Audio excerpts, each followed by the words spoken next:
Hello, welcome to Brothers in Boots. My name is Jeff, and Mike is off again this week. Please remember to like, comment, and subscribe. I am always checking the comments if you have any questions, and I will try to relay anything from this video. Anybody else that may not be monitoring the comments. With me this evening is Chris of the W, and we are interviewing Andreas from Bordon Boots. And this week's bourbon is a 10-year, 3-month, 130.8 proof, Booker's 25th anniversary. It was bottled in 2014. Excellent stuff. I'll be sad to see it go, but I do have 5 more. So, Chris, would you like to introduce yourself a little bit more and get us started? Yep. Hello, all. I'm Chris of the W, and I also run the BootWiki website, our Instagram account for right now. Later this year, I hope to have a website up to provide a lot more information about boots, history, and even current things, manufacturers, terminology. So this week we have Andres from Bordon, and I found out about Bordon boots about 2 years ago. We're just watching some of the YouTube videos and finally ordered a pair last year, and now have 2 pairs. I've got a pair of Takano boots, the version 1 in olive, and a pair of the Cedros in stone mohawk. So without any further ado, Andres, why don't you tell us about Bordon, how you got started, and just how you got into the boot making business. Now, first of all, thank you guys for having me here in your channel. To me, it's an honor to be here. So thanks so much for that chance. How to start making boots? Well, it's a long history. Maybe most of people already know that we started in 2018 making formal and casual shoes. And after COVID-19, we decided to stop the production of thread shoes to start a new line in terms of boot in shoemaking, and we decided to go with heritage bootmaking. But the story started at the beginning when it's pretty fun because I wanted to buy a pair of Chelsea boots, like high quality Chelsea boots. But in Colombia, they were like just Dr. Martens brand. So they were like the only high quality boot brand that we can find here. So, but I didn't like them, to be honest. They were, to me, boring, and the quality wasn't that good enough to me. So Been high quality in 20 years. Yeah. So I was like, I want something like that, but not, I mean, in terms of design, but the construction was terrible. And then I found fast foods, but when I was trying to purchase them, they didn't ship to Colombia. So they said that I have to pay for broker, something like that. A guy who goes and pick up the boots, and then they bring to his house and then send it to me and whatever. And I was like, no, come on, I need to make like my own boots. So I was with Natalia, and I told her, I want to make boots. What about if we start a new brand? And she said like, that just like that. I was, yeah, why not? And that's how we start making the shoe brand. But the boot begins starting in 2019, I guess. No, sorry, 2000 at the end of 2020. So I think that's the main story about us. That's how we start. So Bordon is more than just you. Right, you got to do it yourself. Yeah. Say so. It's both you and Natalia, who's not here with us tonight, correct? Yeah. Don't want to leave her out. She's pretty important. Yeah, but she was busy today. Yeah, it was both of us. I think it's part of the. I don't know how to say that, but I think it's part of the nice thing of the brand, because we were just two people building a new brand in a world of titans making boots. So start a new brand to compete or go ahead with something similar that brands like Nix or Whites did like 100 years ago was like, it's not an easy buy, but let's do that. Let's try and see what happens. I assume you both have your strengths. Our what, sorry? Strengths. What are your strengths versus her strengths as far as how things go? Sorry. Google that.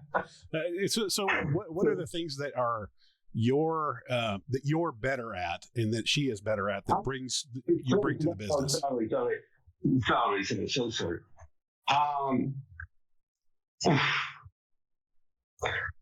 I think let me find the words in English. Okay. Because I know, from what I've seen, you have done much more of the manufacturing side, the actually building of the boots, and Natalia has seemed to handle, I think, more of like the social media and marketing side. So you tell me if I'm wrong. That's just been kind of my take from the outside. No, yeah, you're right. You're right. I think I'm a pilot. I'm an excellent pilot. So nothing to do with boot making. But my family used to work with emerald stones. So I have like this manual thing, because I used to work with my family in the business too. So I have like the hand worksheet like in my soul. Okay. So I think it's one of my strengths, and Natalia is pretty good in terms of business. She's industrial engineer, and she has a specialist in management. So she knows how to run a business.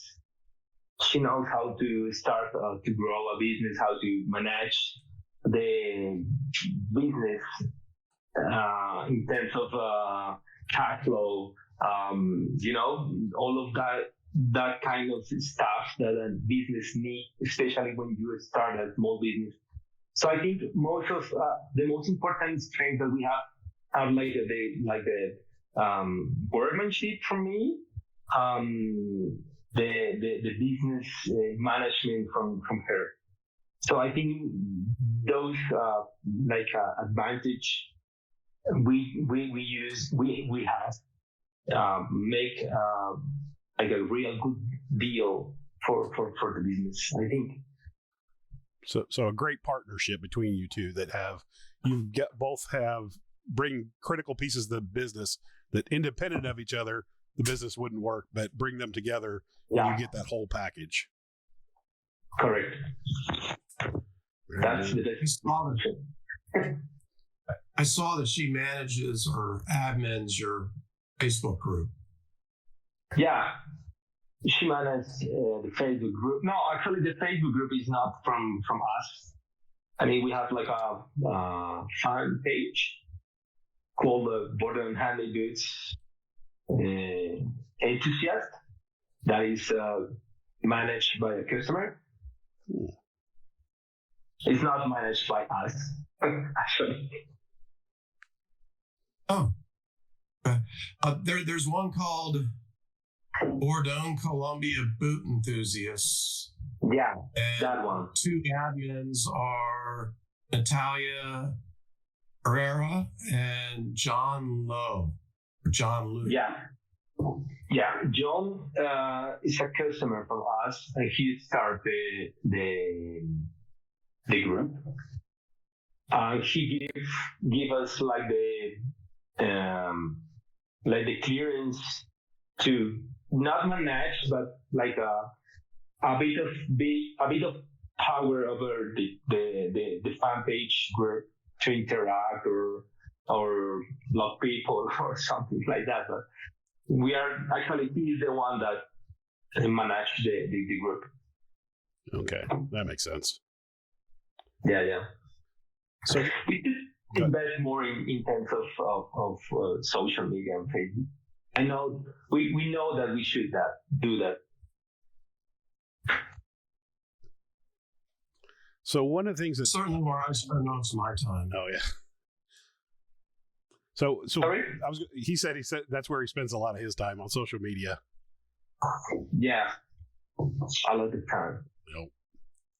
So one of the things about Bordon is you have kind of a different business model or delivery model than a lot of companies. We are certainly familiar with made to order and ready to wear, but your model is a little bit different in that you really do these waves. So if you want to describe that a little bit and what the thought process is and what that brings to the market. Well, the idea becomes because as we used to have the shop here in Bogota of the dress shoes. We used to have a shop here. So when we start to make the boots, we decide to think different from the common business way. So because when you have a shop, you have a lot of waste in terms of stock. You have to have people who sell the shoes. It's a lot of process involved behind a shop. So we decide to make the things different in terms of make a production without waste. So we say, how can we do that?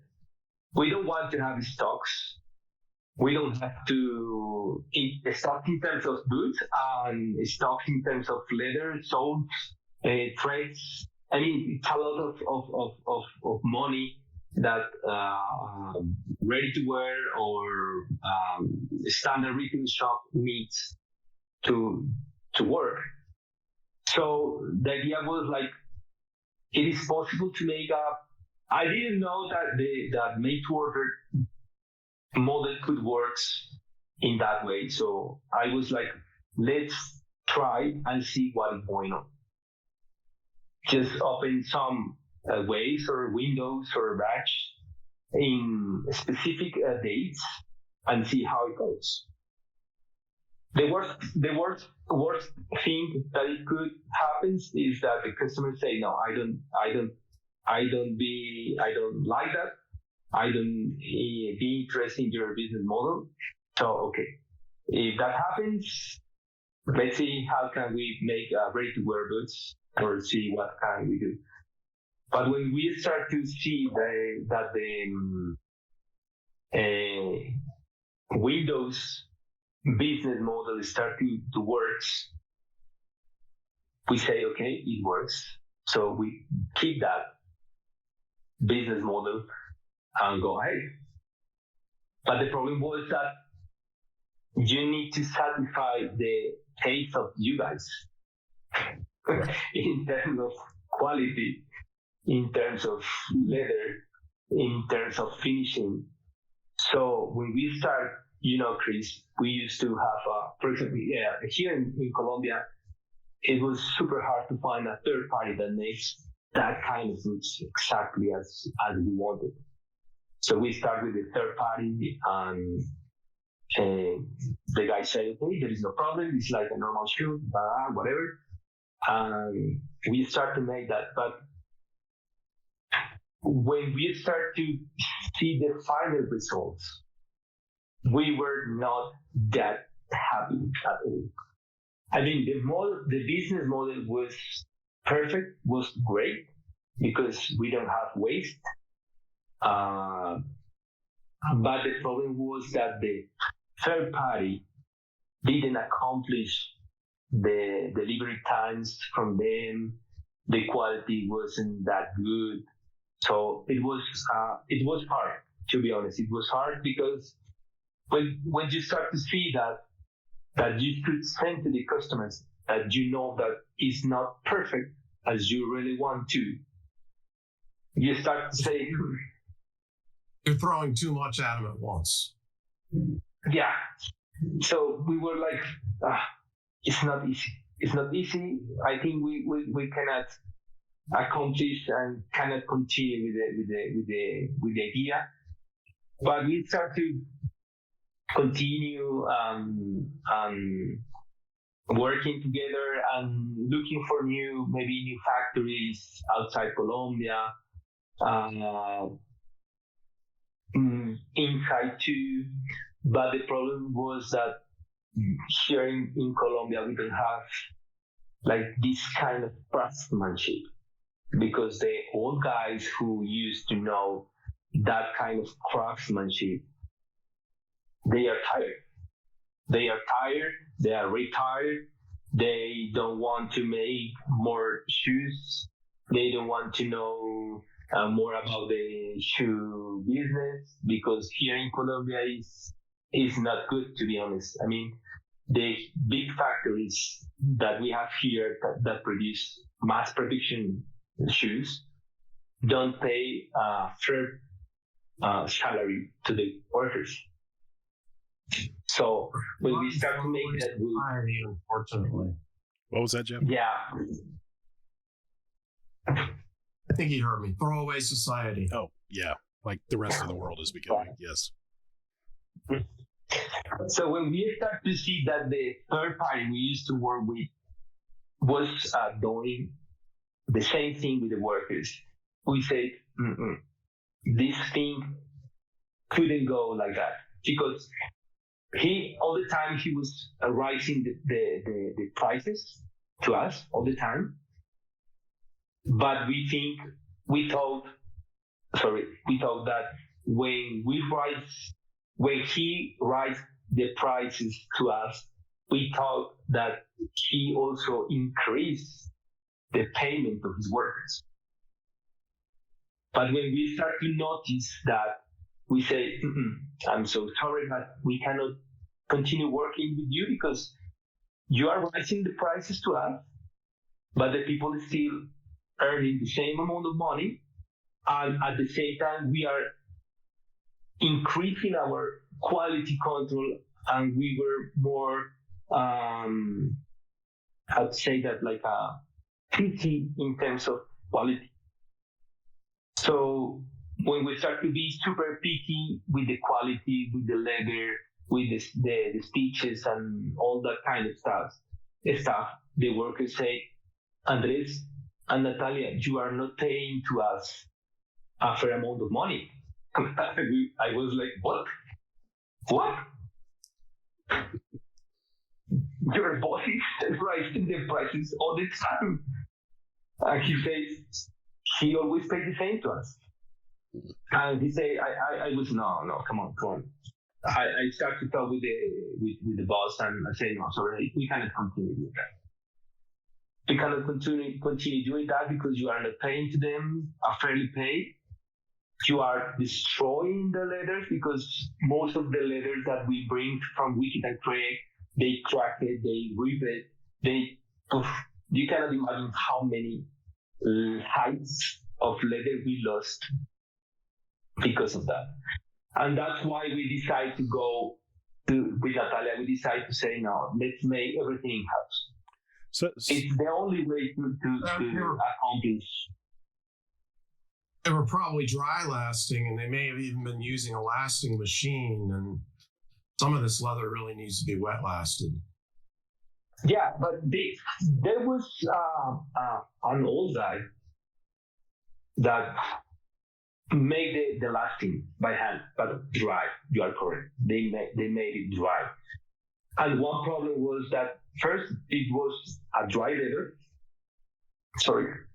And secondly, they didn't cut the leather in the correct way. So when the guys start to last, they rip the leather so bad.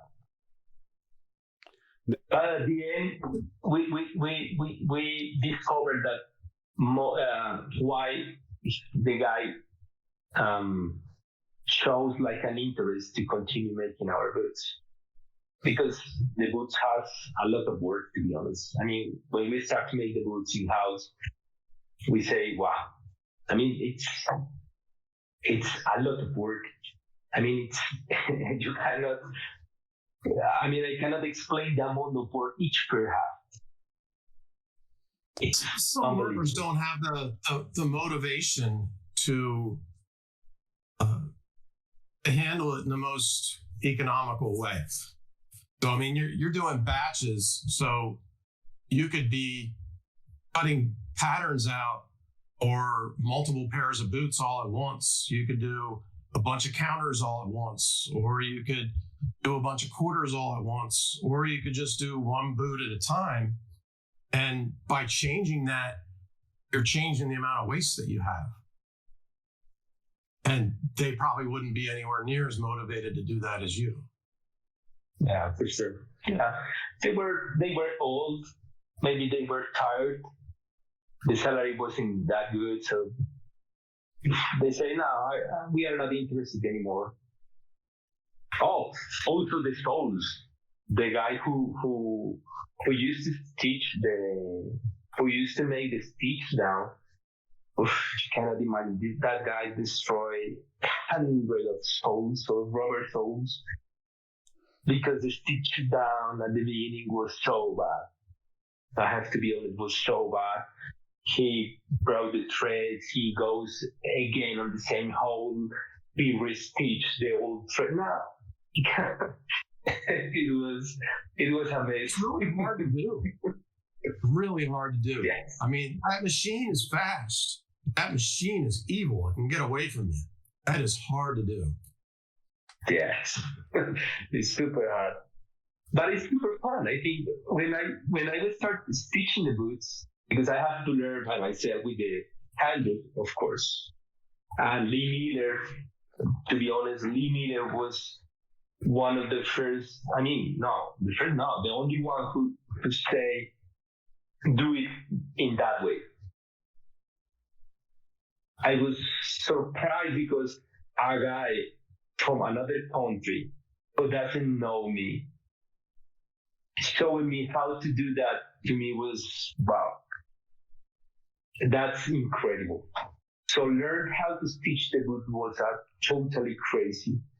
It was super hard to do, but today I say, wow, it deserved the time. It deserved all the thread I broke, all the soles I ripped.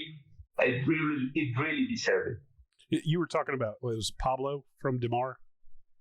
Is that who? No. Who helped you out? No, Lee Miller. Oh, Lee Miller. Okay. Lee Miller. Pablo helped me a bit, but in terms of spare parts. But Lee Miller helps me in terms of how to operate the rapid key. It was very cool. It was, very cool. It was great from him.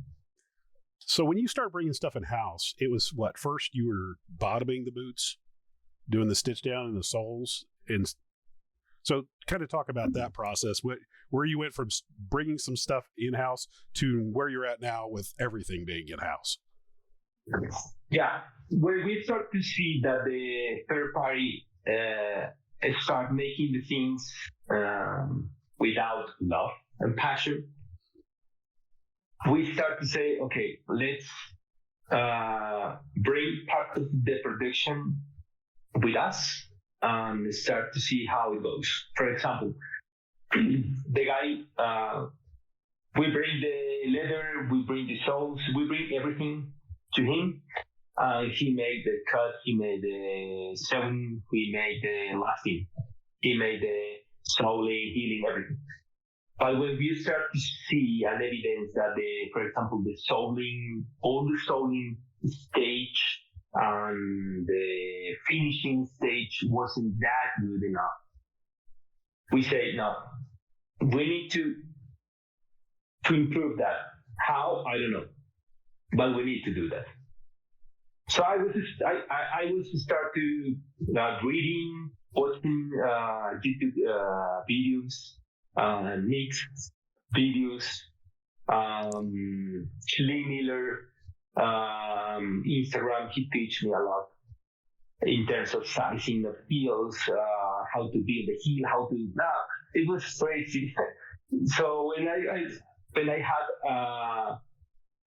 I reached like a bit of knowledge in terms of soling, to play the sole, to play the heel, I say to Natalia, we need to move that to our. I mean, we didn't have a workshop, so we need to build a workshop to bring that part of the production to us, because I think it's most of all the production is the production line is important, but the soling and the finishing is the one that you guys as a customer will appreciate more. Right. So when we decide to do that, we say, okay, what we need finisher machine, we need hammers, nails, whatever. So I have tools because I am an aircraft mechanic too. So okay, I have tools, no needs. So let's find some nails, let's find some whatever we need, and let's do it. So what we need shanks. Okay, buy the shanks. We already have the soles from in that time from Bordon in Italy. Yeah, it was only Bordon, I guess. Yeah. That's it. I will make one pair, and then we see if it's good enough to go or not. And when I did it, it was super cool because, to be honest, it was pretty well finished. And that's how we start to move some parts of the third-party production to in-house. So when when we notice, and we already told you guys that the guy start to raise the prices to us, but he start to delay the production time, and he start to that we notice that he doesn't pay or increase the salary of the workers. We say no, sorry, we need to move all in-house. But what does it mean? We need to buy sewing machines. We need to buy now like 3 or 4 machines that we didn't. So we save some money. We buy the machines. We bought the machines, but we didn't know how to operate. You were probably also negatively affecting his flow because you were doing it as batches instead of as it went along. And being in-house, you can control that a lot better. But I could see how that would cause a lot of delays. Yeah. With having somebody else do it. Yeah. The whole batching thing, obviously, it's got pros and cons, right? I mean, it's great because you have people that feel an urgency to get that item. FOMO, fear of missing out. And so there's this motivation for those orders to get in. But at the same time, it creates batch situations where there might be downtime in between. Yeah, you're right. You are totally right. I think most of the delays we have right now, it's because of that in-house moving process. Because we have to learn how to use machines. We have to find people who can help us making the boots as we needed. So it wasn't easy, to be honest. It wasn't easy. And to me, as a owner, it's kind of frustrating with the customer because you are paying to me for something that could take a time in terms of production. When we start to delay the production, it's not fun. It's not fun. And it's not just because we just want to delay the production now, because we have to learn pretty fast how to do that in a short time. So all that delays were moved forward till today. It's hard. It's not easy.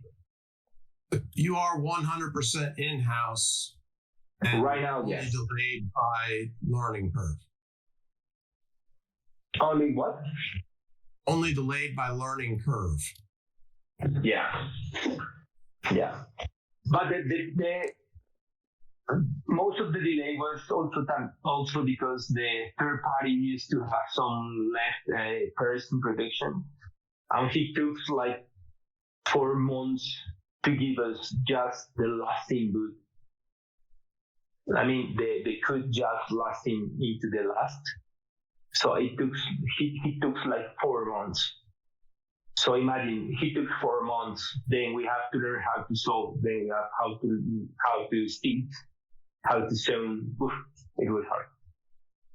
So had you bought the lasts and sent them to that shop, and then he sent them back to you? Or were you using his lasts and then you had to buy your own? No. From the beginning, we designed the last, which is this one. This is our current last. We started when we started boot making line, we designed this last, and when we start with the third party, we make all the sizes. I mean, from the beginning, the last was always in our hands. So, for example, the only way the way we used to work with him was, for example, in one batch, we need, at the beginning was like 4 pairs. Because we need 4 pairs of one size 41, then one size 42, whatever. And we build the last. We give it to him. He build the boots, and then we get the last back to us. So all the last he has in his workshop, we bring it to our workshop right now, and that's expensive. So right now we have a bunch of last, bunch of sizes. It's super. I mean, it's expensive build this block of plastic. And especially when you need this.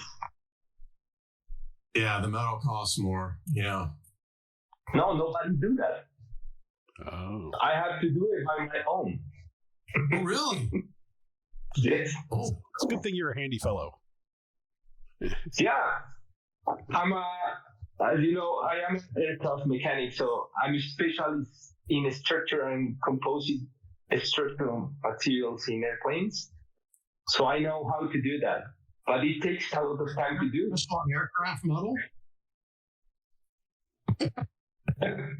Nice. For airplanes.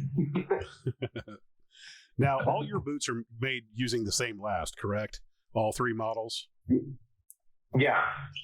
All the boots are built in this last. But we are working on a new last, which is this one. Okay.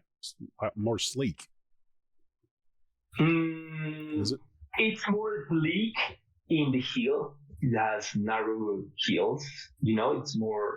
It's sleek here, but it's taller on the toe.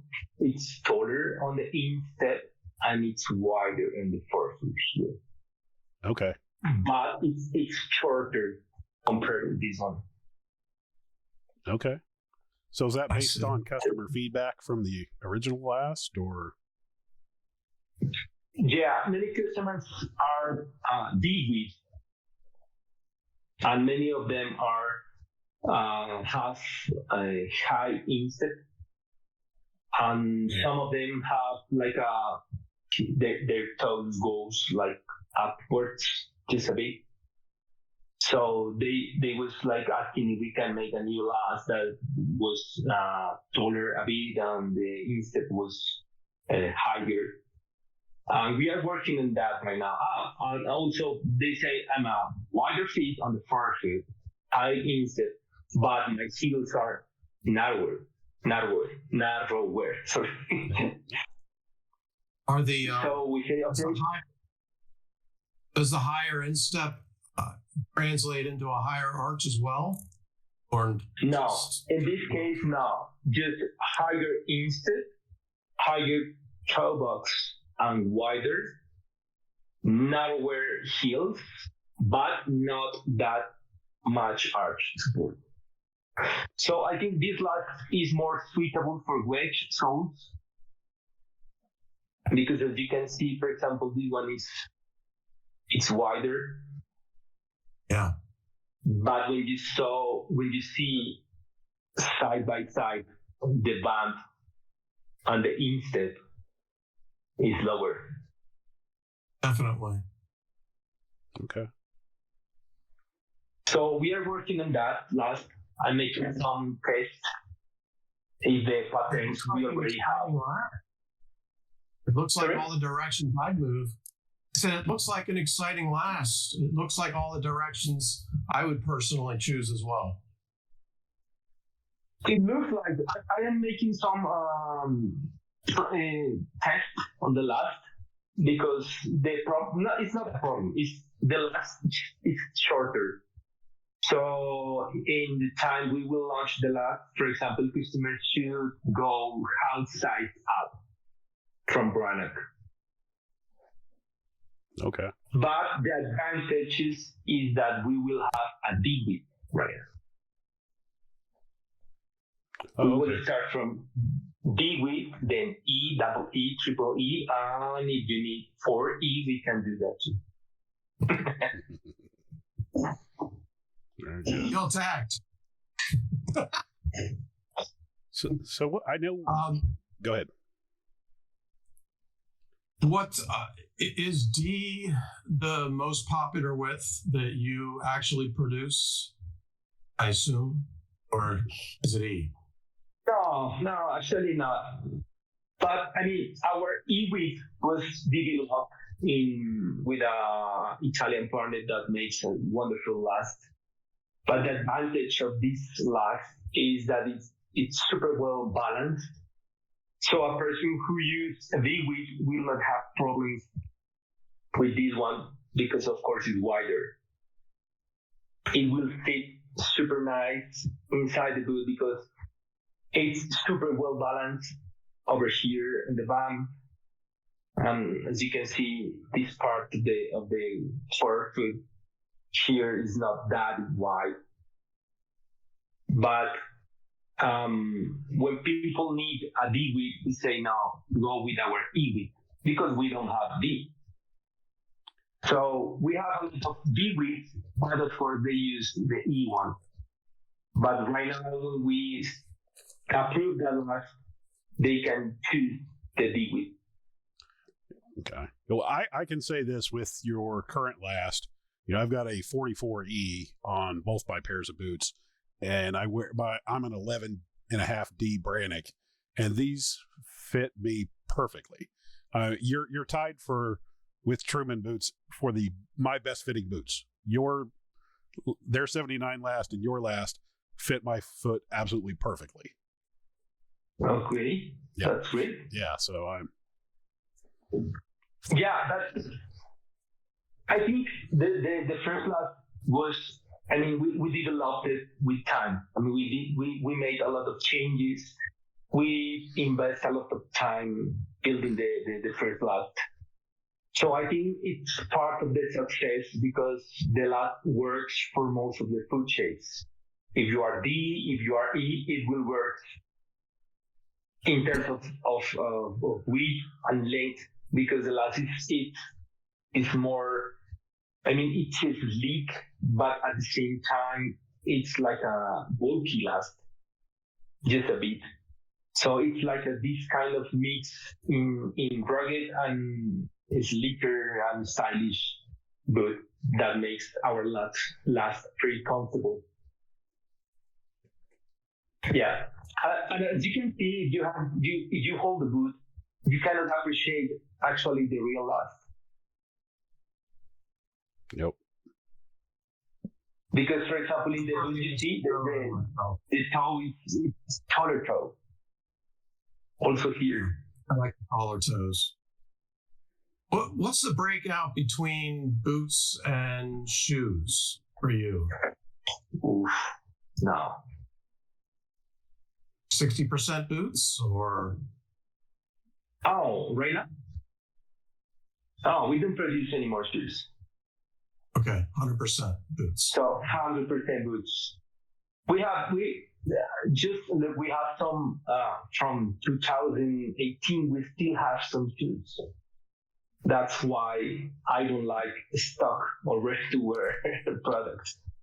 How can you still have shoes from 2018? Yeah, it's a waste of money. Yes. Forecasting is extremely hard. I used to be in purchasing. I know all about it. Exactly. Predicting what's going to sell and what you're going to be stuck with, very hard. And that's the problem, because sometimes when you start a business, you don't know what will be in stock for a long time. So you expect that everything sold super fast, super well. But if you are in the real life, you see that you have mistakes, my man. Just one or two, maybe three as much references sold good. The other ones just keep in stock. And the problem with stock shops is that customers always want new leathers, new colors, new things. So you have to bring all that into your store, into your stock. And if you don't sell that, it's hard. Yeah. To us, there's definitely fads that occur. Things come in and out of popularity. Yes. What if somebody needed an arch? Would you make a custom last for them? Right now, we are working. I think it would have a cost. Sorry? I said I know it would have a cost. Mm-hmm. Yeah, of course. But before, I didn't take the risk right now. Before, like maybe 6 months ago, I didn't know that. I didn't know how to make a custom fit in terms of, in terms of length or in terms of width, in terms of instead. But right now, I know how to do that. Because, of course, I'm studying and bringing more lasting, custom fitting, measurements. So right now, I can make a custom archboard last. I can make a custom instead last. Of course, it has a surcharge, but it's okay. If you want it, you can pay it for sure. People is doing that right now. I'm making a lot of custom fitting last. Awesome. Cool. Yeah, I think it's an advantage. Well, it's obviously an advantage for the customer, but it's also an advantage for you probably because it's going to increase their odds of continuing to buy from you. Correct. You are totally. So one of the next things I want to talk about is, what I've got is the version 1 Takano, which was still kind of this half and half. I think the upper was made by that other gentleman and those workers, and you bottomed this, or you put the sole on and the heel. You've since then come out with the version 2 Takano, and you've made, even since the initial version 2, you've told me you've made several changes, improvements. Yeah. So what are the improvements that you have made since going to the version 2? Let me find some. I don't know. This is a custom.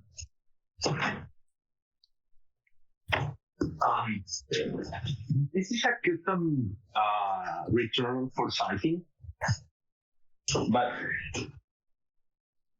when we started version 2, we still have the third pipe, but he did the samples of the Save the Ocean version. Okay. That's the only ones he did that upper. After that Save the Ocean samples, we begin 100% in-house. And that's the reason of the delay we have right now, to be honest. Yep. So with the version 2, this is a version 2 in-house. Just look at the heel. And look at yours.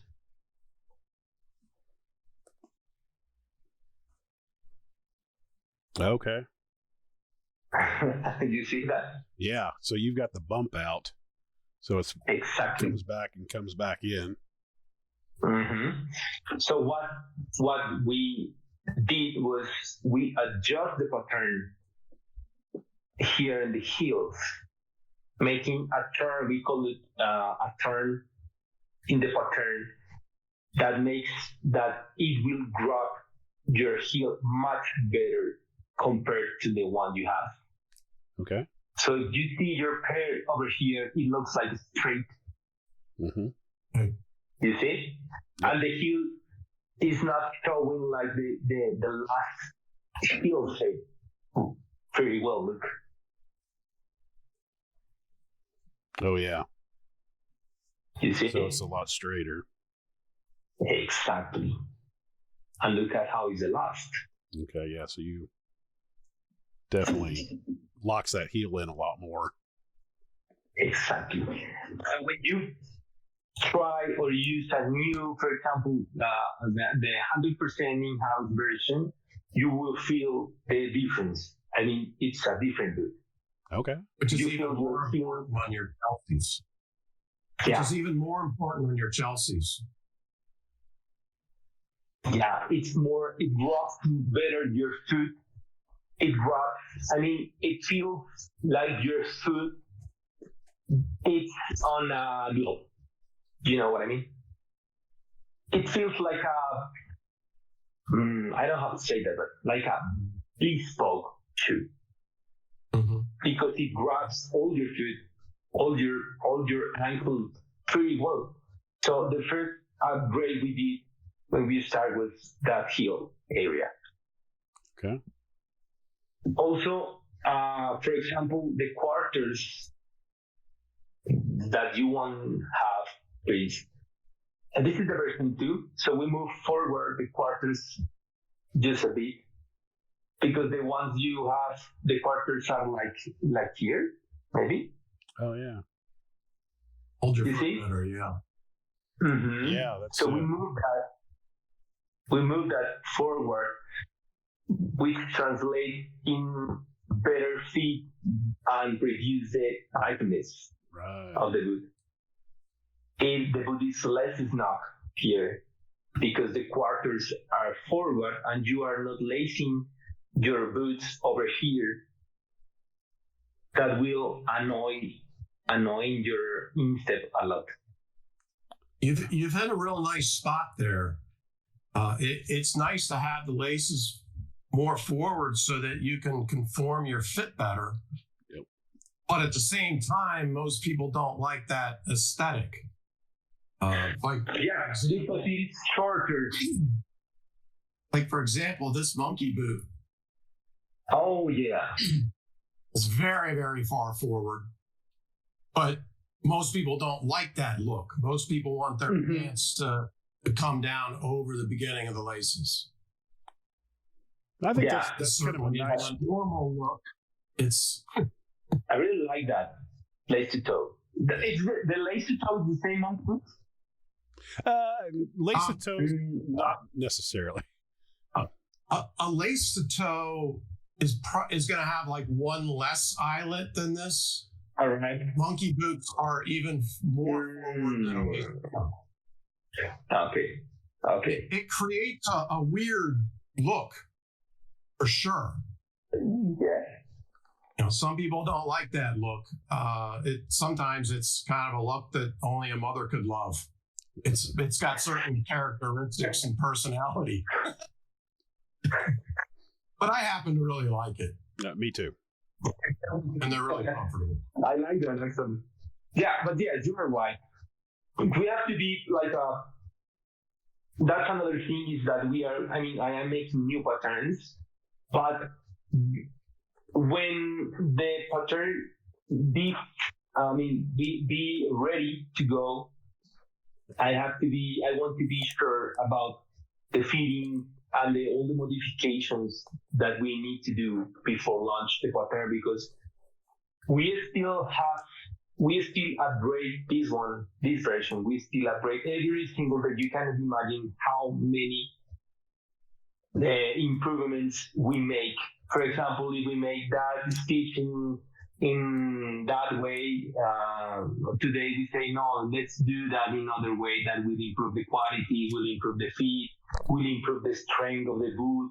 So it's very, it's unimaginable. And I cannot imagine how many upgrades you can do every single day to the boots.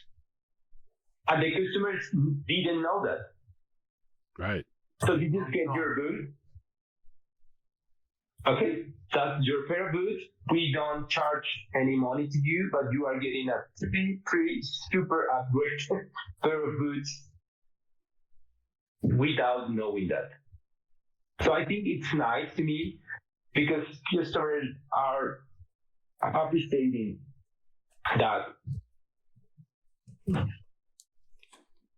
Well, I know there's at least two other upgrades I am aware of. You, I think, have now at least a partially gusseted tongue instead of the ungusseted. Oh, yeah. I know you also upgraded the speed hooks. Oh, yes. Yes.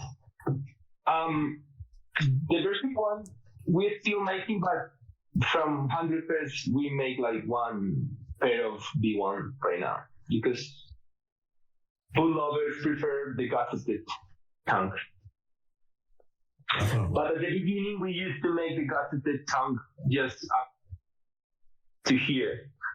So it was a bit uncomfortable because people who have high instep cannot open the mouth of the boot pretty good. So it was annoying and we get a lot of complaints about that. So after I sent, sorry? There's pros and cons to it for sure. Here's one that's fully gusseted to the top. And I do a trifold on that gusset so that it doubles up. But you that's two different leathers, right? So that's a softer leather for that full gusset, or you just have a kiltie on it. Oh, this is both. This is a softer leather that's probably 2.5 ounces, whereas the boot is 10-ounce Wicket and Craig. But then there is also a kiltie that's about 10 12 ounces. ounces? Hmm? 10 This ounces? is a 10-ounce Wicket and Craig. That's a true work boot. Wow, this is from France? Wicket and Craig. It's called Eggplant. Yeah, but the boots are from France boots? Yeah, it's Frank's. Oh, man. 10 ounces? By no way. You're just imagining how much your wrist would hurt from trying to last that. It's hard to last and hard to break in. Oh, yeah, for sure. For sure. But for example, in that kind of boot, you are getting like a work boot. So the full gusseted tongue it's needed for your needs, for work, whatever. But for example, in our boots, we are not making a real work boots in terms of strength or leather density. But overall, it works like a work boot. But our main consumer is they don't use our boots as a work boot. So we say, okay, we don't need that full gusseted tongue to the top. So let's move that to the third or first speed hub. And it will be better, and it was well received and appreciated by the customers, to be honest. But all of these become... And what do you, like about 7 ounces usually? 6, 7 ounces? Yeah, 6, 7 years, yeah. But all of these becomes when we talk... Well, actually, I talked with Ben from Stitch Town. Ben Robinson. Yeah, he said, Andres, I like your boots, but man, you need to improve. The quality is good. The third party makes his boots, so you can imagine. The quality is good enough. It's good, but man, you don't need the full guards. The stitches are not that perfect. And I was, okay, no problem. Then, all right, then. I appreciate all that comments because we use it to improve, because it is super important, especially when people like you that know more about boots than me for sure say that. So we need to get those comments and apply it into the protection. So the how to gusseted tongue becomes after Ben said to me that. So I think it was a success. Yeah. There's pros and cons to everything, of course. Yeah, of course. When you choose not to do a fully gusseted tongue, you can make the tongue thicker and stiffer temper. If you choose to go fully gusseted, it needs to be soft so that you can get it on and off. Yeah. And it's fun because we have customers that request full gusseted tongue, but with the same caliber or weight of the normal upper. And sometimes people don't realize what they're asking for. Yes, I think because I did some first for me. I broke my ankles the first day. No, it's not funny. It hurts. Mm-hmm. Yes. So at the end we decided, for example, this one, these ones are made with Marianne beach cows. The uppers are from our oil. These ones are aged latigo from wheat and trade. So that kind you can see, Oh yeah. For casual, yours is much more functional. Yeah. For casual, yours is much more functional. You can wear it for light work too. This boot is, to me, it's like a tank. It's not a joke. It's a heavy boot. It's a thick leather. You can use it as a work boot for sure. And one unique feature is you use both a leather and a metal shank. in them as well, correct? So you've got 2 shanks in there. So you see this little lump. Yep. These for me feel absolutely fantastic. On walking in them. Yeah. I mean, it's a stiffer boot, but it almost feels like it springs me forward when I'm walking in it. So. Yes, we decided to do that because it gives you more support in this part. So when I start to do that because when I start to try the boots at the beginning, I used to have to get tired a bit at the beginning with the steel shank. So I started reading and looking research about the shanks and arch support. And as we didn't know I didn't know how to increase the arch support with the last, for example, of the insole. I searched that I can do that with the shanks. Right. So I started using a thick piece of vegetable leather over the steel shank. And when I start to test that, I find that it doesn't. I don't become tired like with the steel shank. Okay. So when I feel that, I say, now let's go with both. It's more comfortable and better support. Just all It the way allows up. It allows it to form better to your foot. Yeah. And you can feel that inside. When you are standing up, I don't know if you feel that, Chris, at the beginning. You can feel like this pressure.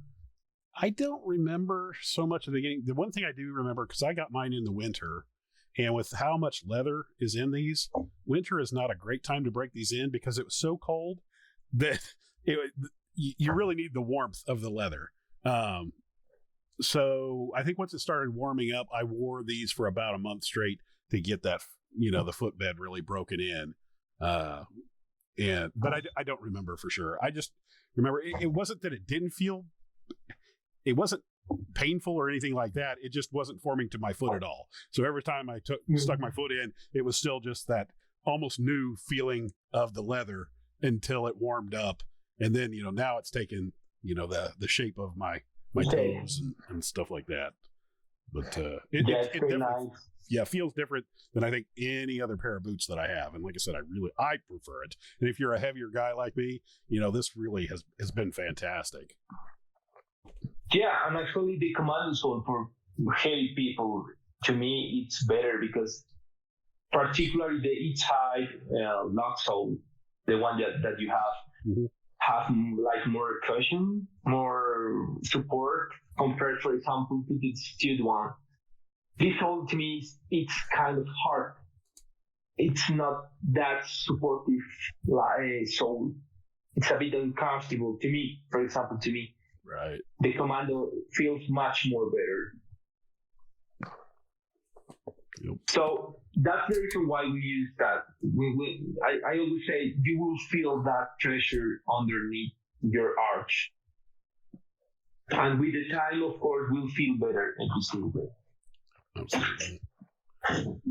So the next thing I wanted to ask you about was your leather selection. So when I first started looking at Bordon, I believe you had like 4 leathers, and then you offered the olive, and I'm a huge olive boot fan, and so I ordered the olive. But since then, you've also added several other colors. So how is it that you choose your leathers? And I think sorry. This is the new hooks that also we improved the hooks because customers start to complain about the hooks because it started to broke. But you also told me, right? Yes. Yeah. I don't know why the supplier that we used to have here, I think they changed. It was the same manufacturer, but maybe they changed the formula. I don't know. But it just started to break super easily. The first one didn't do that. But at the end, we say, okay, let's bring the hooks that mix and whites and all that big boys use and put it in our boots, and that's the one we are using right now. Very nice.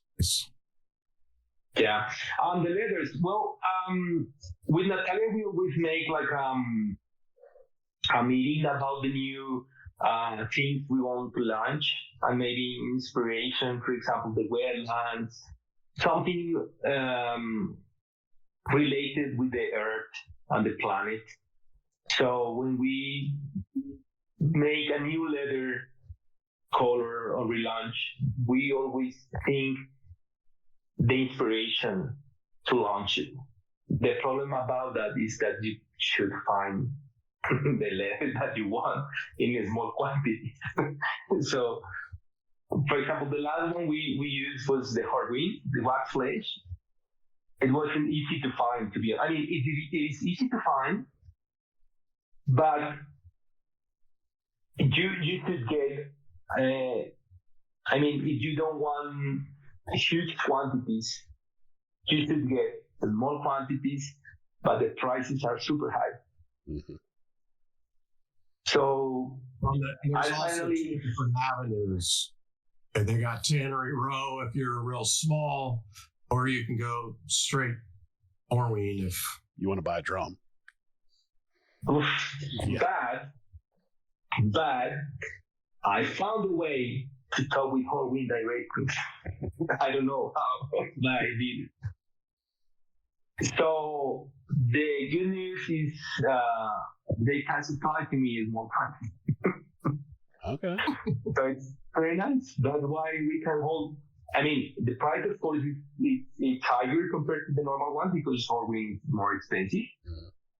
But it's lower compared to the leathers that offer, I mean, the boot brands that offer Horween wax flesh, for example. it's got to be an advantage to your batches as well. Yeah. By doing a batch, you can increase the amount of hides that you're able to offer of a particular type and color. Yeah, correct. So that's like a main way we work with when we try to launch a new color or new leather. All this inspiration in the land, in the earth, in the weather. Because we like that. I mean, I really enjoy taking care of our environment. Don't throw, out the card you use. Some small things. I mean, if you buy a pair of boots, you buy a pair of shoes, whatever you buy, that lasts longer than the normal things today, you know? If you buy a car, okay, let's buy a car that lasts longer than a fancy car or premium brand, you know? Right. That's the way how we think. And that's the way we want to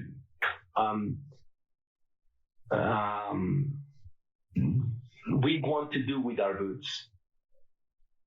Buy a car from the 70s so it'll last forever. Until they stop making parts for it. Or in this case, buy a pair of boots that's made like it was made in the 70s and they'll last forever. Yep. Yeah. So Wicket and Craig and Horween are the two that you use most? Yeah. No, right now we have started to use Horween right now with the batch we are getting right now. But the most we use is Wicket and Craig and our Italian batch. But Wicket and Craig today is the best seller leather. They're really great to work with because not only they have great leathers, but they'll still deal with the smaller guy. And for as good as they are and still being able and willing to deal with the smaller quantities, hard to get any better. You do a great job. It's important because, yes, sorry, I have to, wait a minute, guys. I have to charge my phone. Hold on, please. Yeah, because you've steadily increased your Wicked and Craig leathers from that olive, and you added then the burgundy and the tan and the chestnut and the natural. So that's in addition to the black. You've got 1, 2, 3, 4, 5, 6 different Wicked and Craig leathers. Yes, olive, black, tan, chestnut, burgundy, and natural. Burgundy and natural right now. That's it. Yeah. No more leather, no more colors.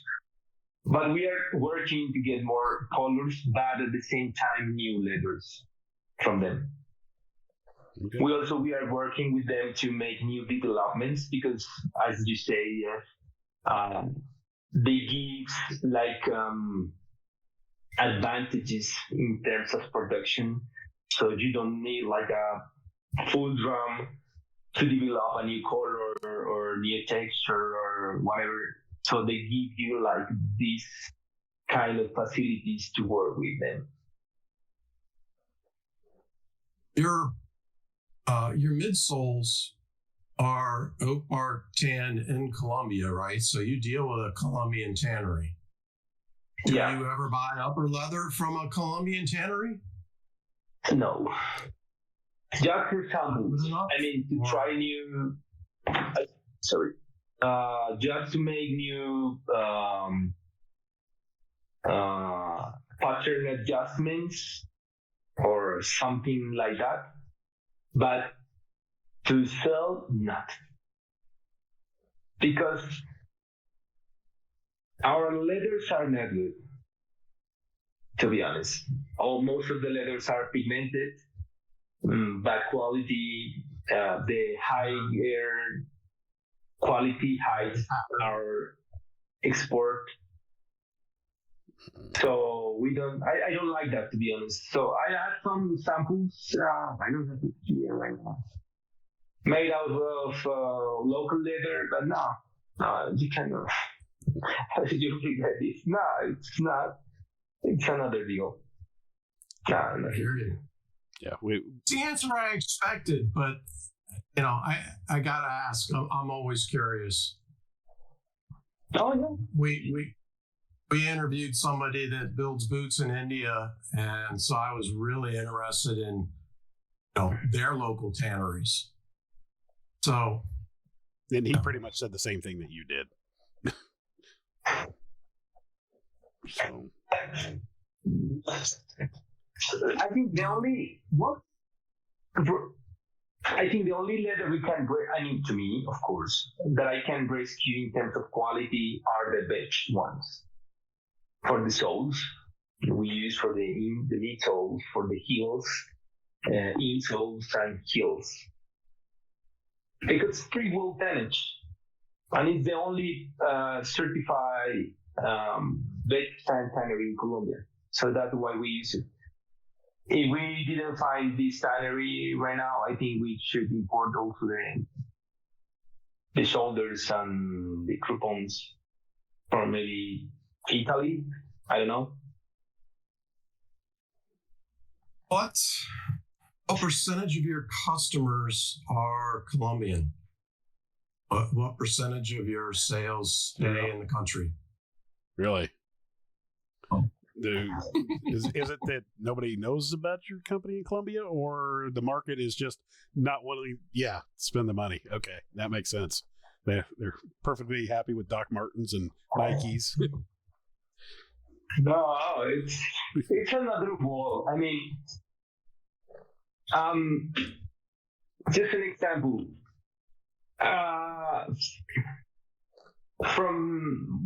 We started to produce the goods in late 2020, the samples. From today to today, I think we have been sold like 3 pair of boots here. Wow. So is it an obsession with labels?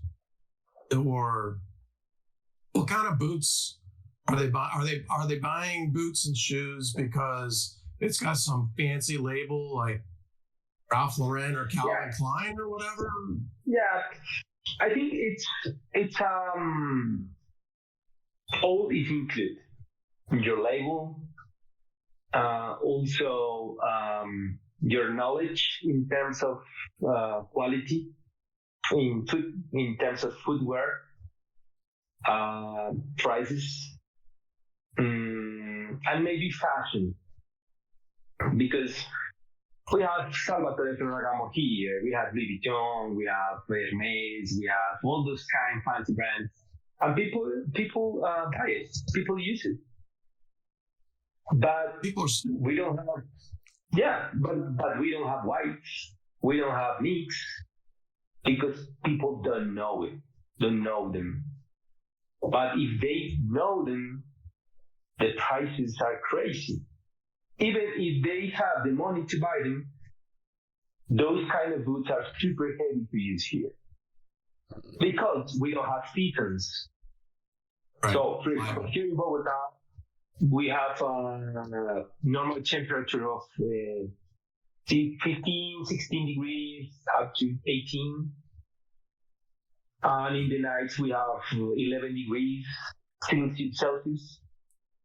So it's one of the coldest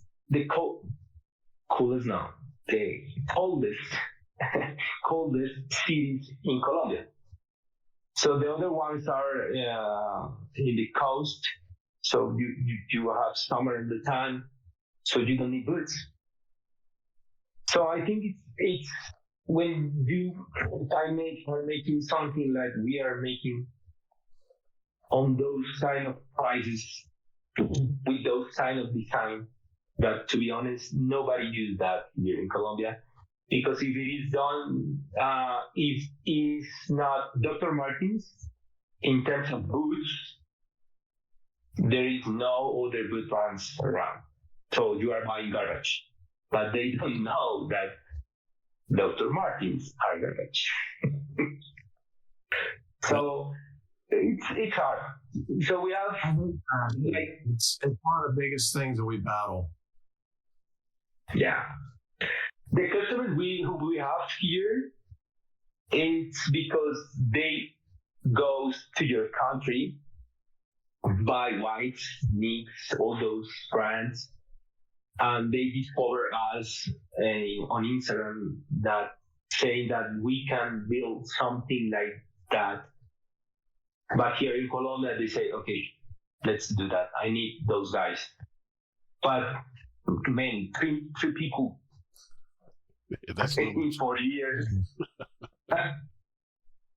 I feel like I'm on a life's mission of trying to convince people to buy quality and know what they're buying instead of paying attention to the brand. The idea of buying a brand that's actually crap just because it's got a label. And you know what's hard about that too? It's the sticker shock up front, and it's almost like if you can get somebody to experience it. You know, I did take the internet at its word when I was doing my searching. I've told the story many times, but I found out about this, heritage boots, these quality boots, when I was looking for a replacement for my Doc Martens. There were Doc Marten Diego boots that Doc Marten had discontinued. Had they not discontinued them, I would have bought another pair, and I would have no idea. We would not be talking right now. I'd be, wearing those crappy boots, and my feet would be hurting, and I just would be like, I guess that's the way it is. So having worn quality boots now, and then I did go back one day and wear my Doc Martens, and my feet were hurting in less than 3 minutes wearing them. So you almost have to experience it, but that's not an easy thing. I have just one pair of Dr. Martens that I bought here in Colombia because we already don't have Dr. Martens anymore here in Colombia. They move away. No, man, I cannot wear that. I have them like new because they are super hard. But I mean, these things are hard, but with the time they being comfortable. Yes. They mold your foot, Mm-hmm. But those things, no, it's always hard. I don't know. The feeling is super, super weird. Yes. I don't like it. I still have some Doc Martens from the 90s that are really, really well made. Now, I should get rid of them because I never wear them anymore because I've gone to higher grade footwear. But they really are a lot better than the crap that they're putting out now. Yeah, for sure. And Solaver is a company that kind of makes Doc Martens that are almost as good as old Doc Martens. They're kind of in between, but still, it's nowhere near the quality that I buy now. No. No. Yeah, what you realize is even old Doc Martens really weren't that great of quality. They're just better than what they are now. But compared to heritage boots, they're not good. Even the old ones. Oh. No. Okay, get it. Yeah, because I heard that some of them was. I mean, they are like a top notch of. It's still, but I don't know. I never have in my hand a pair of Solvers. I mean, the limiters, even with Solaver, you're still using that heat welted. Yeah. So they're not resolable. Yeah. It's.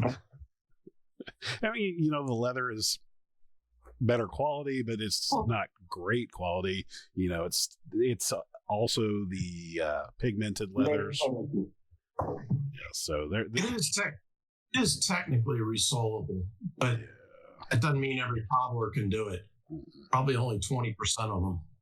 You could do it if you had somebody put a new welt on it, but then you're talking about a $150, $200 boot that you're going to spend $250 to get resold. And the upper leather quality is, meh.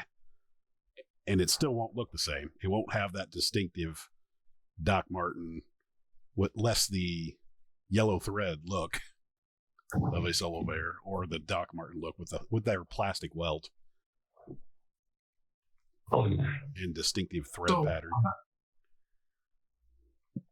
So your wait times now for a run is what? 12 weeks? 6, 7. But I would say. How many runs per year would you say that you do? Sorry? How many runs per year would you say you do? We are now open during the year. The goal is to open 5 at max, just 5 batches. But as we are having, we have the delay from August from last year. I think we are not going to accomplish the goal of 5, maybe 4. But that makes us think about it because, I mean, we know that we have the delay and we know that we are actually rushing the production. But the thing is that we are getting more workers. Okay. But the problem, I mean, it's not a problem, but the thing is that if you don't get the correct workers, it will be the same. So the way we are doing is we are training workers. I mean, we are training people that wants to make the things in our own way. Because we already, in all this time, we get some new workers with bad habits. I remember always the interview that Ben did with Tony from Clover. Yeah, from Wyatt Dan. About bad habits. Yeah, about bad habits. And he has the reason. It's totally true. I thought it was just here in my country, but no. It's everywhere. Yeah, so get people with bad habits, it's not good for your business, especially when you are running a business that wants to be, successful in terms of quality. So when people comes with bad habits, it's not working. So you have, for example, to stop the steam press, because I start to make, when right now I'm making some steps because I cannot make everything right now.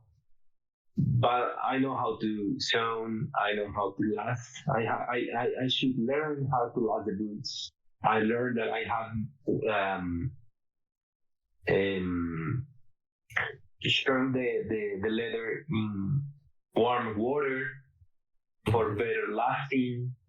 Yeah. And people here doesn't know that. Didn't know that. So when you get somebody, it probably slows things down for you. It makes it easier and better. But it probably also slows things down for you because you have to wait for it to dry. You're probably pretty humid, aren't you? So it takes a while for that to dry. Probably increases the amount of nails you have to use too, right? Because it makes it harder for the glue. Actually, we didn't use glue. We just use nails. The only glue we use in the lasting is for the uppers over here. But we don't glue the waist and the heels. We don't glue it because of the hot water. So we make all by nails, by hands. So finding people who wants to make the lasting that way is not easy. So, for example, just we had a worker that say, but why are you doing something like that? It's not needed. And I was like, why not? Because you don't need it. Why not? Tell me the reason why not. Because you have glue. Okay. And what happens with the glue when you strain your glue in water? I don't know, you go to the forest and because I have the experience with the third party, he built the first bed he did for me. He did all these things. He blew it. And I was with Natalia hiking in the forest. And it was raining. At the end of the day, the heat was completely out. The last thing was moved backwards. And I was, what? Why? I discovered that the guys just glued the leather, and it is not possible. You should nail the leather. And find people that want to do that today in that way is not easy. So it's also part of the delay that we have because I have to train the people in every single step of the production to do the things in the right way. I mean, the right way in terms of the way that we need to do it. So I have right now two those two lasting people, and one of them is still learning. The other one already know how to do that, but he learned in 2 months how to last the boots in the way that I needed. Now, keep in mind that the bulldog pliers, the bulldog pliers that mix and white. Yep. That plier is not longer available anymore. You cannot find it easily. Horrible, isn't it? The tools, the machines. I mean, some of this stuff can't even buy parts for it anymore, let alone be able to buy it. The pliers, the hammers, all these specialty items. They just got to keep them going because you can't find them. You don't make them. It's crazy. So I do the research about the bulldog pliers, so I have to research about where can I buy a bulldog plier. First, impossible to find. Second, super expensive. The ones that I can find via Etsy. Yep. What's that? Yeah. Etsy. Yep. Etsy, yeah, correct. And finally, I find George Brantley in UK and find that they make the pliers under request. So even for me, I have to learn how to use that plier. It wasn't easy because it's pretty hard to use your gold. It's hard.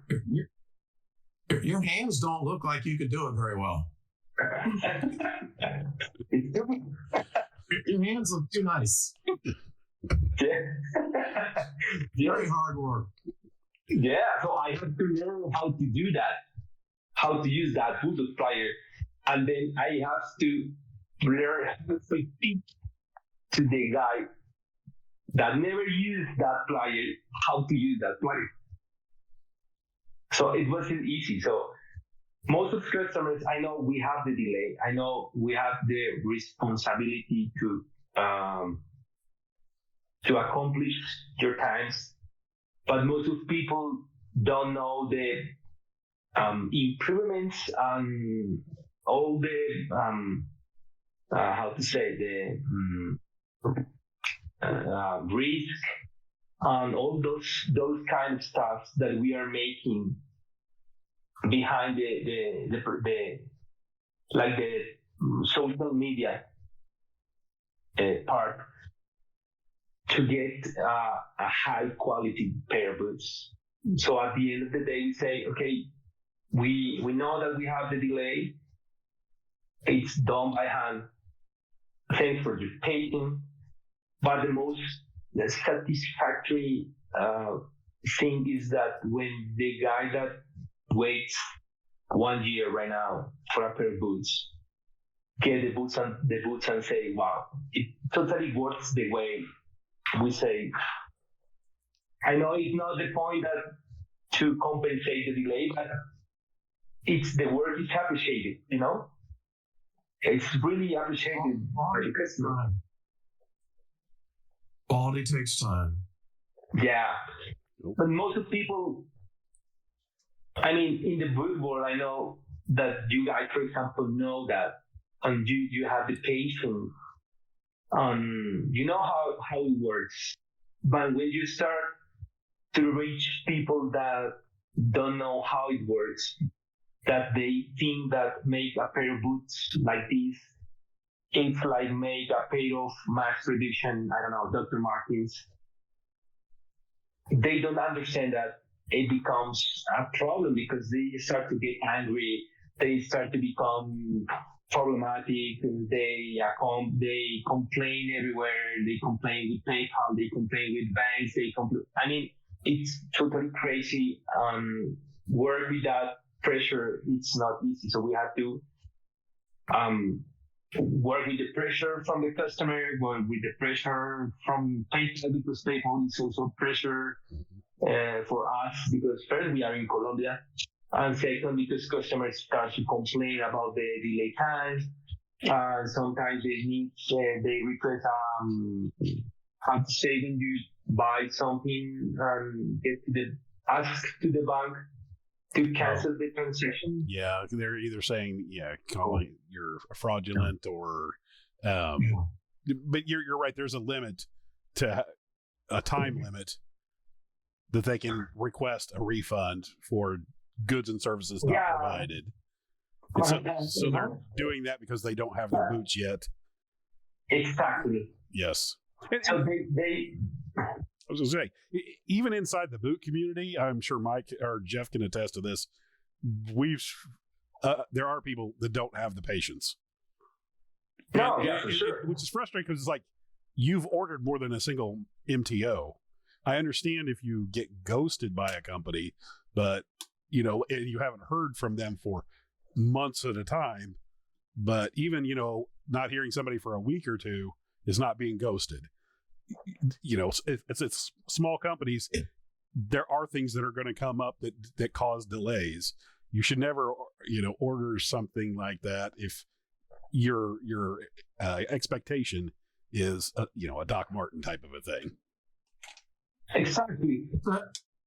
It's a huge learning curve for the customer, and I do everything I can to readjust their expectations every chance I get. And you can't buy these boots and have people constantly communicating with you, or they won't have time to build your boots. You are saying that people think that or we sit behind the computer to answer all the emails, or we sit behind the worker to build the boots. So we have time. I mean, we try to catch some time to answer emails, to give status, but we cannot do that all the time because we work from 7 in the morning to 6 p.m. the whole day making boots. Oh. And you're a small company. I mean, you're not some huge behemoth company like Timberland that has dedicated customer service personnel. Right. Exactly. And not most, but many customers don't understand that. And they complain all the time. Sorry. So we are trying to improve that, the communication. Because I know it's a bit annoying for the customer that it takes time to get your boots. But we are trying to communicate for example, with the status via email. Sometimes I send DMs directly on Instagram for those who have Instagram, showing his progress or. But it's not easy, to be honest. I mean, we are right now. We have 6 workers right now. Okay. Workers, apart from Natalia and me. And I'm the one who is still. Natalia also. We are involved in the whole process. So a whole day. If I am not stitching boots, I am teaching how to improving the lasting, improving the sewing, improving the cut, because we cut all the letters by hand. So it's not easy. It's not easy. We don't have a lasting machine. We don't have a machine that how to mix and white cut the letters. Oh, the clicking. We have machine that, the clicking. We use a big machine that clicks buffers, so seals. We don't have that. We do all by hand. So we fit on the floor a mold of the heels, and we mark all the coupon and cut by hand, layer by layers. Imagine how much it takes. Right. It takes a lot of time. Well, I can do that. That's not to mention your mechanical duties when something breaks. Right. Which has happened. It happens all the time. Yeah, I was thinking when I watched an interview with you and Natalia and Denim Darling about a year ago, it was just you and you were teaching Natalia some stuff. And so, yeah, I mean, you're talking, that's not even quite a year ago that you brought all production in-house. You know, it's still you and Natalia, and you brought 6 workers on, but you're still in the process of training them. That's a whole lot. And like you said, that takes your time away from doing those things. And if Natalia's helping out, in the boot making process, then she also can't be doing, anything on the social media. So it's a challenge. It's like, what should you focus on? And, and I think Jeff and I would both agree, the quality of the boot, the product, because that's ultimately what you're going to be known for. That is, when the customer, they may have may not be happy they had to wait for several months, but when they get a fantastic quality boot that they can wear for potentially the rest of their lives, that's what's going to, that's what they're going to talk about. Not how long it took to get. It's going to be how much they enjoy that boot.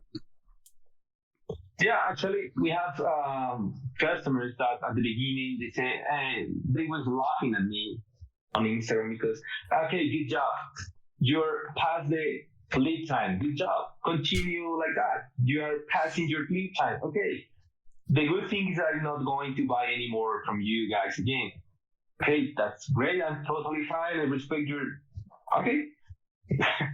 But the guy gets the boots and he said, wow, the boots are just fantastic.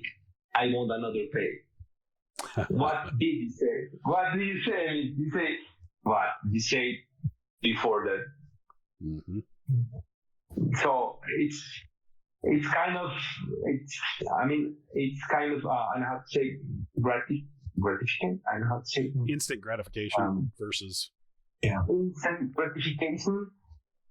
because you are doing things right, and at the end, customer understand why it takes that long.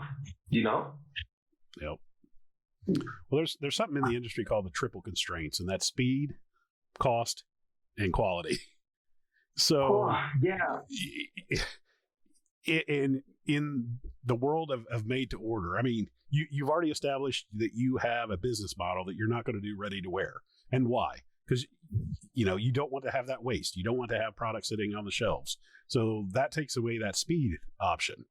And your costs are pretty low. I mean, when you talk about or look at where you're at in the heritage boot price range, and you're providing a fantastic quality, so something's got to give. Your lower cost, great quality, that's going to be the speed. Exactly. Just to sacrifice something. Yes. I would like to think that YouTubers like us are helping with those expectations. I know that Reddit groups and Facebook groups are helping with those expectations. I mean, really, all you can do on your end is under promise and over deliver. All you can do is just adjust their expectations. If you don't make it clear to them to begin with, then you're behind the eight ball the whole time. Yeah. At the end, nowadays we say okay, now we just have to say, to be more like directly with customers. Production time of these kind of goods will not take 3-4 months to do. Even not, we are saying 6-7 months, but it depends on the production quantities we have. We are not making 20 pairs, 40 pairs, we are making hundreds of pairs. So as you know, Joey Fukuda? You know Joey Fukuda shoemaker? It's a bespoke shoemaker from Japan. Okay. He said, okay guys, made to order, 3-4 months. Custom order, 5-6 months. If you want a bespoke, lead time would be 2 years, 2 or 4 years, whatever, So, all right, if you are paying $12,000 for a pair of shoes, my man, so take your time, because you are paying for something expensive, it should be almost perfect. Mm-hmm. Because it would be done right in every single step, with passion, with love, with detail. We have the experience of a customer. It's a pretty bad experience because he bought a pair and he said lead time, and it was 3-4 months, but it depends the amount of work you have. It could increase, it could reduce, but normally the lead time increase a bit. Okay. And every single day, how are my goods going on? Man. Oh my gosh. Yeah. At the end, the guy called me, super angry. And there's my boots, blah, blah, blah, blah. And I say, okay, your boots are almost done, but be patient because it's not easy. It's not like just make, I don't know, it's all done by hand. Right. So the boots were almost done, but the boots were wet because the leathers are wet. So the insole were wet. All the leather was super wet. So we have to wait like a week to dry the boots out of the last. So that's why I say to the customer, why the lasting process takes so long. We don't last just one pair. We last a day, maybe 10 pairs of boots. It's not that much. It's just a few pairs. And you have to let it dry for 3 to 4 days to start to open the leaves At to make least, the feet down. You know, at least 3 to 4, just to open that leaf to remove the nails. there's people in drier climates. There's builders in drier climates that still have to wait 3 or 4 days. I'm surprised that you can turn it around that quick. Yeah, I would have guessed a week and a half, maybe. exactly. It's not easy. I mean, when we do that, what happens when you open the letters quickly, and when the insole is wet, all your leather will start to how to say, to pull it out. To pull it out, the lining will start to unglue from the upper. So it's a mess. So you have to redone your boot. Yeah. And people don't understand that. And you don't have an infinite amount of lasts too, to just have hundreds of boots stacked up in the drying process either, right? Yeah. I mean, there's a finite amount of boots that you can have drying in each size based on how many lasts that you have. I would we try to keep the amount of quantity of boots we sell. It's the amount of quantity that has to be have. Okay. We try to rotate, for example, this week we will dispatch like 40 pairs of boots. So we will get those 40 pair of lots and use it on a new pair of a new batch. But we already have another 40 comes for stitching or for sewing. So we have enough amount of last, but still you have to wait. I mean, the boots goes in a good shape when you got in hands. For example, in house from what we are doing right now. When you get your boots like this, the boots have been in the last for 8-9 months. So the leather finally molded to the shape. All the counters, all the linings, the insoles, the midsoles, the heels. You know how much it takes to build that heel? I don't. I mean, just a layer. Tell us. Every single layer should dry 45 minutes. And for example, we use one layer of, we put one layer of glue on each heel, top leaf. We use 3. So the first one, we put 45 minutes, just with one layer of glue. Then we should apply another layer of glue, wait another 45 minutes to build that heel. That's even more than I would have guessed. Wow. So that's why you should get such a good heel, and it will not delaminate with time, and it will preserve in good shape. And then after you glue the heel, you have to make you see that curve. Mm-hmm. Oh yeah. So we make the heels, we make the back of the shank, because of the heel should fit perfectly with that shape. So we have to do that with the machine, everything by hand. So it takes time. I mean, a heel could take, if I do just one heel by day, I probably could do, I don't know, maybe 3 pairs of heels as much. The only thing, besides adjusting expectations, that I can think of is to maybe set a point during the process, about halfway through maybe, to take photos and send the customer a photo of their boot. Right. And if you did that, obviously it would take time, and I don't know whether the time would be worth it.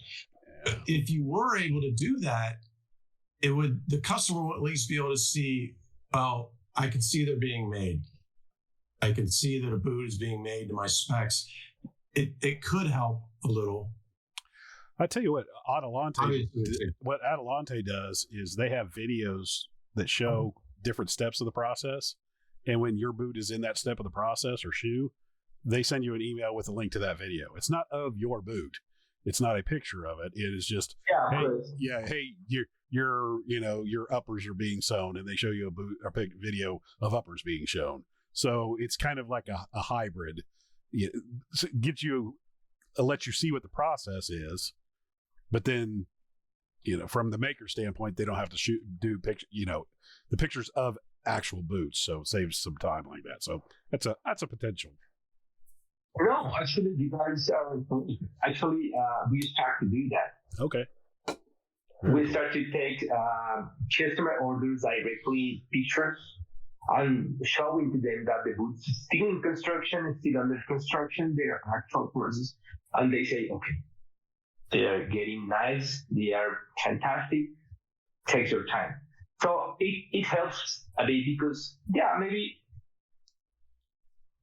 you're paying an amount of money, and you at least, we understand that at least customer want to see their products, what we pay for, So it helps us a bit more when customers start to see their actual process. So they start to calm down a bit. So your guys are correct. It works. Very good. Chris, did you have anything else? I guess about the only other. I did have one other. Yeah, go ahead, and then I'll ask. I was going to ask what fads that he is predicting, or what future he's seeing in the next year for how things might change, or a different leather that he might try. That's actually what I was going to ask. So perfect. I'm not going to show you right now, but we are working new letters from Horween because we finally get in touch directly with them, and they say they agree with us to supply to us small quantities of leather, which is great. And we are working in new leathers from them. But we are going to make something different that will be, I think, much appreciated for winter season. Cool. Nice. Also, I'm going to offer new, the same construction, but with new upgrades that I am testing, because I have to test first how the rapidity works with that. But yes, we are working on new upgrades, new leathers, and also I'm working on new patterns, new design. But as I told you before, I have to be sure that the pattern will be launched as perfect as I want. Right. I think that's it, guys, in terms of new relaunch. For the next year, I think we will continue improving in terms of lead times. Well, of course, improving the quality. We have to learn all the time, all the days. We learn something new about boot making. But the good news are that we are, in case you need something custom in terms of fitting, we start making right now. For those who want, for example, Dr. Souls, the one that we sold. We cannot solve Dr. Souls, to be honest, because they are super expensive. They are hard to get. So we say to the customer, if you want Dr. Soul, okay, just get it by yourself, and we can help to you in terms of shipping rates from your United States to Colombia. So if you want it, you can get Dr. Soul by yourself, and we can help you a bit with the shipping to Colombia. and it works. Right now, from 2 days ago, we start to get many customers that will ship their doctor souls. Oh, another news is that I think we are going to stop to work with Eastside. Oh, okay. Eastside, if you didn't know, Eastside were bought for a new company. Didn't know that. Okay, BiB Brother, which are the company that produce Eastside tools, were bought by another company. But the new owners are not interested in the shoemaking tools. So apparently they are not going to be longer available in business. So we are sourcing another tools from a very famous brand, and they will contact. They will not. They already contact us, offering their new tools. So probably you will see a new tool in the the same patterns, but we are very famous brand that they used to not produce that kind of tool. Okay, so cool, something to look forward to. So yeah, so it would be nice to have. Hey, great. Chris, are we done? Yep, we are at an hour 57, so we've covered a lot of ground. I personally thank you very much, Andres, for coming and talking with us and sharing the behind the curtains of Bordon. No, thank you, Chris and Jeff. I think This is a new record. I think these spaces are important. Especially for not just for food enthusiasts, but for customers, especially the new ones, because I think they must understand how this works. Yes. We are not making mass producing boots. We are not making, something fast fashion. We are producing kind of art, kind of goods made by hand that takes time, and the new customers should understand that, like in the old way, the things done by hand takes a lot of time. The blades, the shoes, everything was done by hand. So today it should be. It is important to understand that things done by hand takes a lot of time. But a lot of time is not 1 month. It's not 3 months. We want to reduce the times to 3 months, but people need to understand that it takes time. It takes work to do a great product by hand. And it's potentially a lifetime purchase. Yeah. Yes. If you wear it, if you're not abusing it, doing blue collar work outside, it can last a lifetime. Correct. Results. Yeah. Okay. Correct. Well, thanks again. It was a great interview. I had a great time talking to you. Make sure you go and check out their Facebook page, and they've got a real good website. And I don't look at my Instagram very much, but I assume that you're very active on Instagram as well. Yeah, thank you so much, guys, for that support. Like, comment, and subscribe us if you didn't, and leave comments, and really appreciate it. Mancha? Okay, cheers. Get coffee. Yeah. Coffee.